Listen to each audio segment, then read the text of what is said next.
Everyone, welcome to marine edge and IMU CET 2026 के forms out हो चुके हैं एंड इस वीडियो में हम जानेंगे स्टेप बाय स्टेप प्रोसेस कि कैसे हम IMU सिटी के अपने फॉर्म को फिलअप कर सकते हैं विद द करेक्ट डिटेल्स। तो सबसे पहले इंपॉर्टेंट डेट्स पे एक बार नजर करा लेते हैं। सो रजिस्ट्रेशन स्टार्ट हो चुकी है 6 फरवरी 2026 से, that is today, and last date जो ऑनलाइन रजिस्ट्रेशन का है वो है हमारा 24 अप्रैल। सो मेक श्योर कि आप इसके पहले पहले अपना फॉर्म जरूर से भर दे रहे हैं। आई एडवाइस कि आप जितनी जल्दी फॉर्म भर सकते हैं उतना बेटर रहेगा आपके लिए। ठीक है, ऑनलाइन सिटी सिलेक्शन जो आपका एग्जामिनेशन सेंटर की सिटी है वो आपकी 4 मई से स्टार्ट हो जाएगी एंड वो 10 मई को एंड होगी। ठीक है, अब यहाँ पे एक बहुत इंपॉर्टेंट सी बात है। लास्ट ईयर कई बच्चों को जो सेंटर्स अलॉट किए गए थे वो उनके सिटी से काफी दूर दूर के थे, क्योंकि उन्होंने बाद में जाकर के सेंटर्स को सेलेक्ट किया था। सो इसलिए आई सजेस्ट यू कि जैसे ही 4 तारीख को पोर्टल खुलेगा 4 मई को, वैसे ही जाकर के आप अपने अपने सेंटर्स को जरूर से चूज कर लीजिएगा, सो दैट आपको अपना कोई नियरेस्ट सिटी में सेंटर मिल जाए। ठीक है, एंड मोस्ट इंपॉर्टेंटली हमारा जो IMU सिटी का डेट है इस बार रखा गया 24 मई। ठीक है, सो 24 मई 2026 को हमारा IMU सिटी का एग्जामिनेशन होने वाला है। ठीक है, अब इस बार IMU सिटी ने अपने पोर्टल में काफी सारे चेंजेस किए हैं। जैसा कि आप देख सकते हैं काफी अच्छा पोर्टल बनाया गया है इस बार, जहाँ पे सारी चीजें एक जगह स्ट्रक्चर तरीके से दी गई है। एंड इस साल जो फॉर्म की फीस है वो भी बढ़ा दी गई है। जनरल कैटेगरी के बच्चों के लिए इस बार फॉर्म की फीस 1200 कर दी गई है, जो कि लास्ट ईयर 1000 रुपीज हुआ करती थी। ठीक है, अब यहाँ पे बहुत सारे PDFs आपको देखने को मिल जाएंगे। अगर आपको कोई क्वेश्चन है तो आप इन PDFs को चेक कर सकते हैं। यहाँ पे FAQs है, प्रोस्पेक्टस दिया गया है जहाँ पे डिटेल्ड इन्फॉर्मेशन है IMU सिटी के सारे प्रोग्राम्स की, इनरोलमेंट्स की, इंस्ट्रक्शंस दिए गए हैं आपको रजिस्ट्रेशन कैसे करना है, एलिजिबिलिटी क्राइटेरिया दी गई है आपको UG एंड PG प्रोग्राम्स के बारे में, मेडिकल स्टैंडर्ड्स की पूरी डिटेल्स दी गई है आपको, सारे IMU कैंपसेस एंड उनके अंदर कौन कौन से प्रोग्राम्स होते हैं उनकी लिस्ट दी गई है, affiliated and non affiliated institutes की लिस्ट दी गई है, उनमें कितने सीट्स हैं, सब कुछ का डिटेल दिया गया है। एंड जो हमारे रिजर्व कैटेगरी के स्टूडेंट्स होते हैं, SC ST and OBC candidates, उनके लिए सर्टिफिकेट्स के फॉर्मेट्स भी दिए गए हैं कि किस तरीके से आपको अपना रिजर्वेशन कैटेगरी का सर्टिफिकेट बनाना है, सो दैट आपको रिजर्वेशन का फायदा मिल सके यहाँ पे। ठीक है, तो ये जो पेज हमने खोल रखा है इसकी लिंक हमने डिस्क्रिप्शन में डाल रखी है। आप सीधे उस लिंक पे क्लिक करके इस पेज पे पहुंच सकते हैं। इस पेज पे पहुंचने के बाद हम न्यू रजिस्ट्रेशन कर पे क्लिक करेंगे। हम पहली बार अप्लाई कर रहे हैं तो हम न्यू रजिस्ट्रेशन पे यहाँ पे क्लिक करेंगे। ठीक है, इसकी क्लिक करने का हमें बताया गया है कि 5 स्टेप में हमें एप्लीकेशन फॉर्म फिल करना है। पहले हमें अपना बेसिक डिटेल्स डालना है, फिर पर्सनल डिटेल्स मांगा जाएगा, फिर हमसे हमारा क्वालिफिकेशन डिटेल्स मांगा जाएगा, 10th एंड 12th के मार्क्स बेसिकली मांगे जाएंगे। देन हमसे डॉक्यूमेंट मांगा जाएगा, डॉक्यूमेंट्स के अंदर हमसे हमारी फोटो, हमारी सिग्नेचर एंड हमारी 10th 12th की मार्कशीट मांगी जाएगी। ठीक है, जिन बच्चों ने 12th पास नहीं किया है अब तक, जो अपीयरिंग कैंडिडेट्स हैं, उनसे बस 10th की मार्कशीट मांगी जाएगी। एंड देन हमें फाइनली 1200 रुपीज का पेमेंट करना है। ठीक है, तो यहाँ से हम न्यू रजिस्ट्रेशन पे क्लिक कर सकते हैं। यहाँ पे आपको दिखेगा कि हमें 2 PDFs को पढ़ने के लिए कहा गया है। इन 2 PDFs को बिना खोले हुए हम आगे नहीं बढ़ सकते हैं, तो हम बारी बारी से दोनों लिंक्स पे क्लिक करेंगे एंड इन PDFs को एक बार ग्लेंस कर लेंगे। मैंने ऑलरेडी पढ़ रखा है, अगर आपको पढ़ना है तो ये इन PDFs की जो लिंक है वो डिस्क्रिप्शन में डाल दी गई है। ठीक है, इसके अलावा हम इस दूसरे PDF को भी खोलेंगे एंड देन फाइनली हमारा दोनों ग्रीन हो चुका है। हम यहाँ पे क्लिक करके प्रोसीड कर जाएंगे। ठीक है, अब हमसे पूछा गया कि हमें कौन से प्रोग्राम में एनरोल करना है, तो हम UG टेक्निकल कोर्सेज के लिए जा रहे हैं, जिसमें कि BTech BSc और DNS आता है। ठीक है, अब इसके बाद हमें यहाँ पे हमारे नेम को डालना है, तो हम यहाँ पे स्टार्ट करेंगे एप्लीकेशन फॉर्म फिल करना।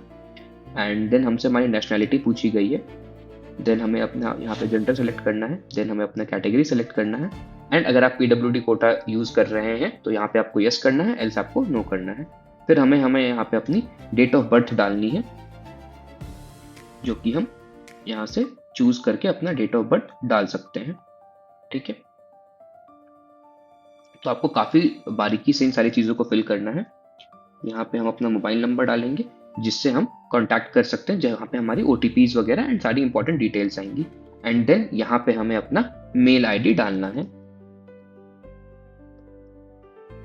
ठीक है, तो मेक श्योर करिएगा आपका जो मोबाइल नंबर है एंड जो ईमेल एड्रेस है वो बिल्कुल वर्किंग कंडीशन में हो। आपकी यहाँ पे OTP वेरिफिकेशन भी यहीं पे होगी एंड आपके सारे नेसेसरी डिटेल्स वगैरह जो भी आपसे कम्युनिकेशन किया जाएगा वो इसी जगह पे किया जाएगा। देन हम यहाँ पे क्लिक करेंगे that we are a human applicant. हमसे बेसिकली सवाल पूछा गया 7 + 2 दैट इज 9। यहाँ पे क्लिक करके I hereby declare all information provided are true and then हम प्रोसीड फॉर ऑथेंटिकेशन कर लेंगे। हमसे बोला गया है कि हम सारी डिटेल्स को एक बार चेक कर लें, क्योंकि बाद में जाकर के हम इनको चेंज नहीं कर सकते हैं। ठीक है, तो हम यहाँ पे कमिट एंड रजिस्टर कर लेंगे अपने आप को। ठीक है। इसके बाद हमारे मोबाइल नंबर एंड हमारे मेल एड्रेस पे एक ओटीपी गई होगी, हमें यहाँ पे ओटीपी को फिल करना है। ठीक है। एंड इसके साथ साथ हमें हमारे मोबाइल नंबर पे हमारा जो लॉगिन आईडी है, पोर्टल का यूजर आईडी ये वाला, एंड हमारा जो पोर्टल का पासवर्ड है वो भी मिल जाएगा, जिसको आपकी बाद में जाकर के आप चेंज कर सकते हैं। ठीक है। तो हम यहाँ पे अपना ओटीपी फिल कर लेंगे 135232 एंड देन हम अपना ईमेल का भी ओटीपी क्लिक कर लेंगे, वेरीफाई मोबाइल पे क्लिक करेंगे एंड देन हम यहाँ पे अपना ईमेल का भी ओटीपी फिल कर लेंगे। ठीक है। इसके बाद हम प्रोसीड टू कंप्लीट एप्लीकेशन पे क्लिक करेंगे। ठीक है। तो हमारा फेज 1 हो चुका है।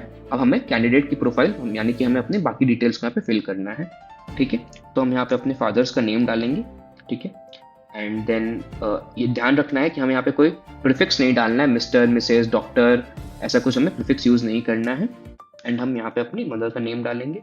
देन हमें अपना गार्जियन का भी नेम डालना है, तो हम यहाँ पे अपना गार्जियन का नेम इंक्लूड कर देंगे। जो भी आपके लोकल गार्जियन है आप उनका नेम डाल सकते हैं, एल्स आप अपने फादर या मदर का भी नेम यहाँ पे डाल सकते हैं। एंड देन हमें यहाँ पे गार्जियन का कॉन्टैक्ट नंबर डालना है।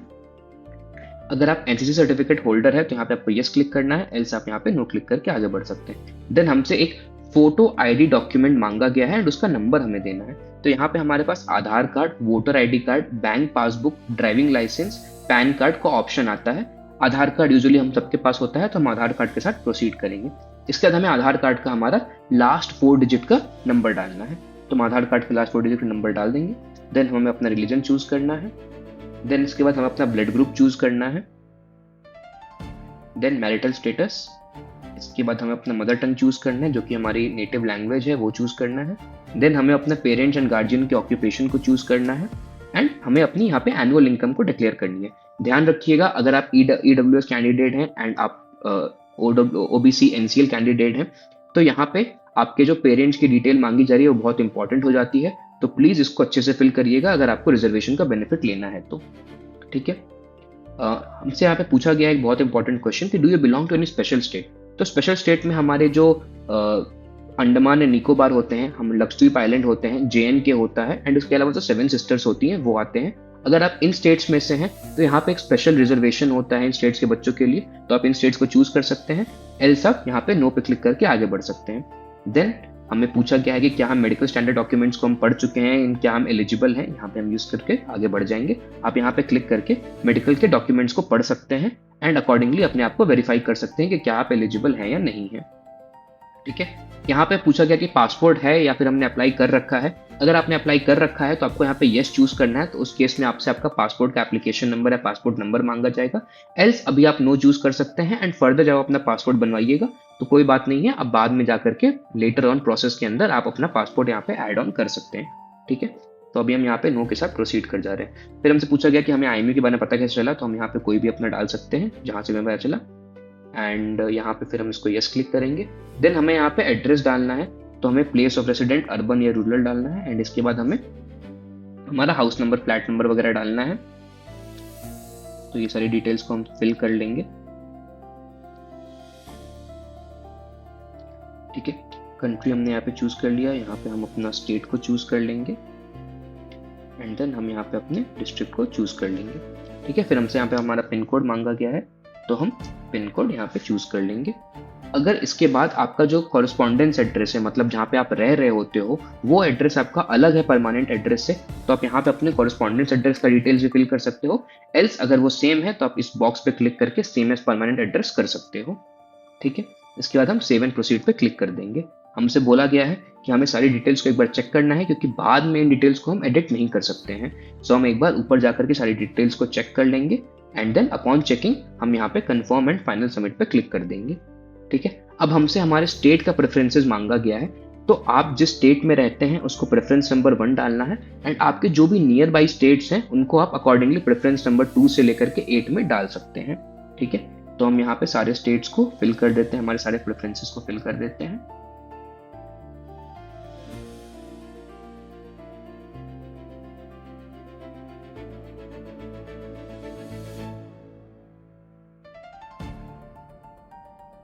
ध्यान रखिएगा, आप जो प्रेफरेंस फिल कर रहे हैं इसी अकॉर्डिंग आपको exam centre and city choose करने दिया जाएगा।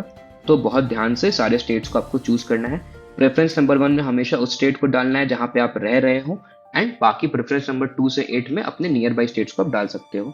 ठीक है, इसके बाद हमारा हमसे 10th एंड 12th का मार्क्स पूछा जाएगा, 10th एंड 12th के रिजल्ट्स को पूछा जाएगा। तो 10th के में हम पास सेलेक्ट करेंगे। यहाँ पे हमें अपना बोर्ड सेलेक्ट करना है कि हमने किस बोर्ड से पास किया है।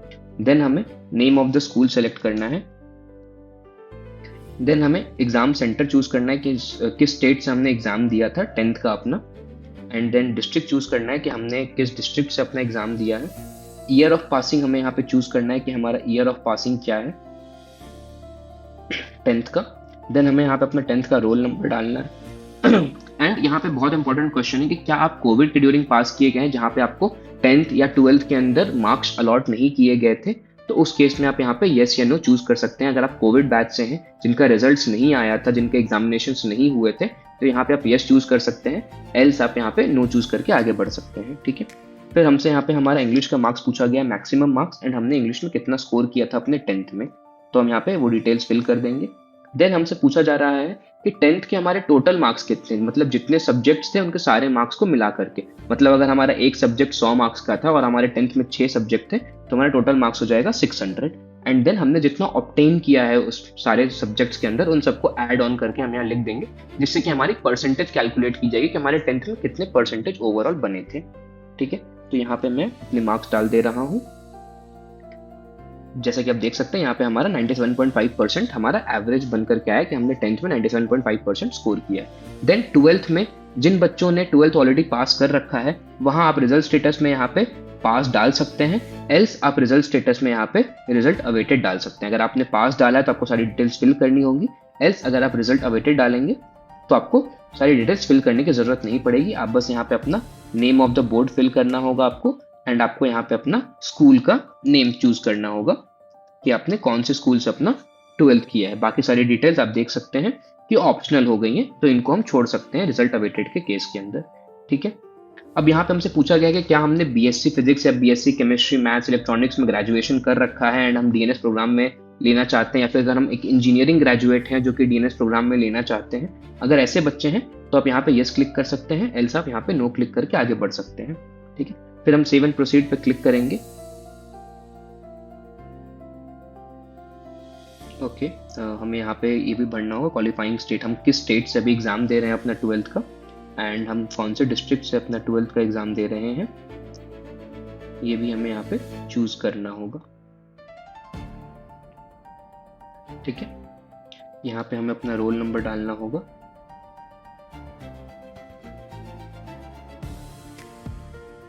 हमने अपना रोल नंबर डाल दिया, एंड इसके बाद हम सेव एंड प्रोसीड पे क्लिक करेंगे। वो हमसे यहाँ पे कहा गया है कि हमें अपने सारे डेटा को दोबारा से चेक करना है कि सारे डेटा अप टू डेटेड है, क्योंकि बाद में हमें एडिट का ऑप्शन नहीं मिलेगा। तो एक बार अच्छे से आप लोग सारे डेटा को फिल करने के बाद सबमिट करने से पहले जब ये पॉपअप आता है तो आपको सारे डेटा को अच्छे से एक बार रीचेक करना है। ठीक है, इसके बाद जब हमने चेक कर लिया तो हम कंफर्म एंड फाइनल सबमिट पे क्लिक करेंगे।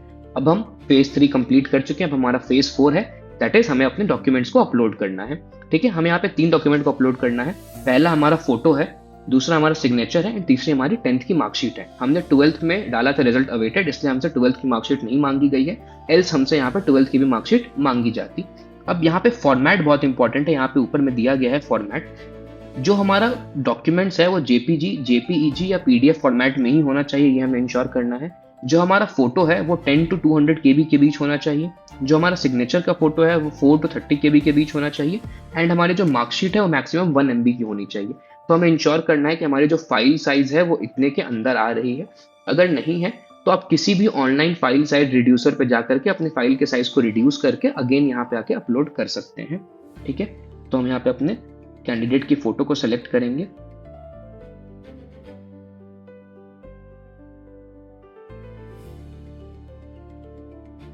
ठीक है, देन हम यहाँ पे अपना सिंक फोटो पे क्लिक कर देंगे। देन हम यहाँ पे अपने सिग्नेचर को सेलेक्ट करेंगे, एंड हमें यहाँ पे अपना सिग्नेचर को सेलेक्ट करने के बाद सिग्नेचर को भी हम सिंक कर देंगे। एंड देन फाइनल हमें अपने 10th की मार्कशीट को सिलेक्ट करना है। तो हमने 10th की मार्कशीट को भी सिलेक्ट करके यहाँ पे ओपन कर लिया, एंड इसको भी हम सिंक कर देंगे। ठीक है, ओके, हमने गलत फाइल साइज चूज कर ली थी, हमें जेपीईजी या पीडीएफ फॉर्म में ही फाइल डालनी है। ठीक है, तो हमने यहाँ पे चूज करके इसको भी सिंक कर लिया है। तो जब यहाँ पे तीनों ग्रीन हो जाएंगे मतलब आपके तीनों डॉक्यूमेंट सही सही अपलोड हो गए हैं, एंड देन बस आपको रिव्यू एप्लीकेशन फॉर्म पे क्लिक करना है। इसके बाद आपकी सारी डिटेल्स को सबमिट कर लिया जाएगा एंड आपके पास एक ऐसा पोर्टल खुल के आ जाएगा जहाँ पे आपकी फोटो, सिग्नेचर एंड सारी डिटेल्स दिख रही होंगी। यहाँ पे एक लास्ट बारी आपको एडिट का ऑप्शन मिलेगा, तो आपको सारी डिटेल्स को अपने अच्छे से देख लेना है, सारी डिटेल्स एकदम करेक्ट होनी चाहिए एंड अगर इसमें कोई दिक्कत है तो अभी भी आप यहाँ पे एडिट कर सकते हैं। ध्यान रखिएगा ये लास्ट बार है जब आपको एडिट का ऑप्शन मिल रहा है, इसके बाद आपको एडिट का ऑप्शन नहीं मिलने वाला है, ठीक है। तो अपनी सारी डिटेल्स को हमें रेगुलरली चेक करके तब यहाँ पे हम कंफर्म एंड फाइनल सबमिट पे क्लिक करेंगे।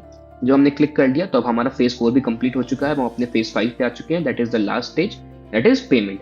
तो हमें यहाँ पे 1200 रुपए का पेमेंट करना है, तो हम यहाँ ऑथराइज एंड पे पे क्लिक करेंगे, देन यहाँ पे प्रोसीड टू पेमेंट पे क्लिक करेंगे एंड देन यहाँ पे हमारा पेमेंट गेटवे खुल जाएगा एंड यहाँ पे हमारे पास debit card, credit card, net banking and UPI के ऑप्शंस आ रहे हैं। तो हमें जिस भी तरीके से पेमेंट करना है उस तरीके से हम यहाँ पे पेमेंट करके अपने फॉर्म को कंप्लीट कर लेंगे। इसके बाद फिर हम अपने फॉर्म को चेक कर सकते हैं, हम अपनी फॉर्म की पूरी पीडीएफ फाइल को डाउनलोड करके देख सकते हैं कि हमने क्या क्या भरा है, ठीक है। So that was the whole process for IMUCT form filling.